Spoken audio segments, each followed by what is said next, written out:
Ito may ginagawa tayo rito kami Mitsubishi na Montero. Problema nito mga bossings, may vibration daw yung makina. Nasilip natin mga boss is sa timing belt, yung balancer belt niya putol. Ayan mga bossing, ayan. Ayan. Tapos tinek natin kung bakit siya naputol mga bossing. Ang naging problema is Japex yung timing belt mga boss. Hindi siya original. 7,000 kilometers pa lang daw tinakbo nito. Ayan mga bossing, ayan ayan mga bossing, kulay blue yung sulat nung sa timing belt. Ayan Japex siya mga boss. Ayan ayan. Dapat puti ito and dapat hindi siya nabubura. Kasi ito yung sa crankshaft niya, yung malaki. Wala na rin sulat. 7,000 kilometers pa lang to mga bossing ang tinakbo Ayan. Kaya nagulat din yung may-ari. Ayan, wala na siyang sulat mga boss Wala na. Dapat merong pa yan mga boss. Ayan.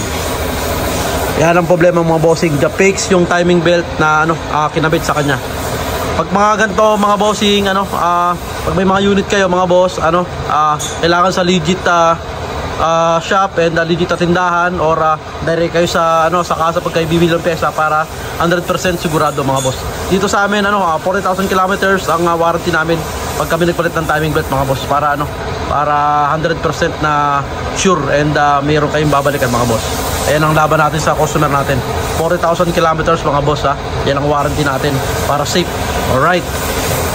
Ito yung mga parts na pabalit natin mga bossing. 14 pieces to mga boss. Ayan Ito yung dry belt sa labas. Ito yung aircon belt. Ayan. Tapos ito yung timing belt, yung balancer belt. Yung naputol. Ayan. Ayan mga bossing, origo. Ito yung sa crankshaft. Ito yung oil seal, 4. Dalawang sleeve.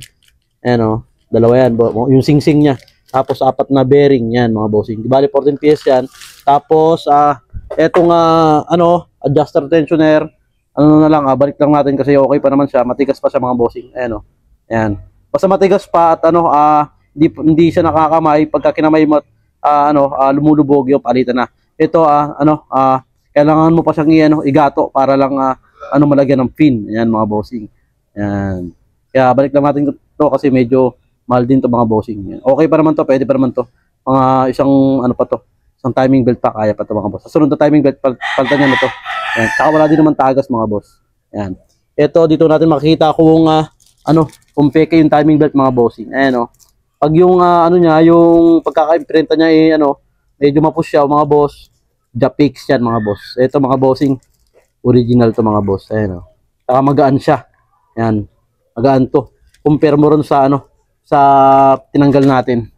And ito ito yung isa sa balancer mga boss. Ayan Urig to mga bossing. Saka nakita niyo sulat. Ayan mga boss. Saka maganda ang warranty natin sa supplier nito mga boss.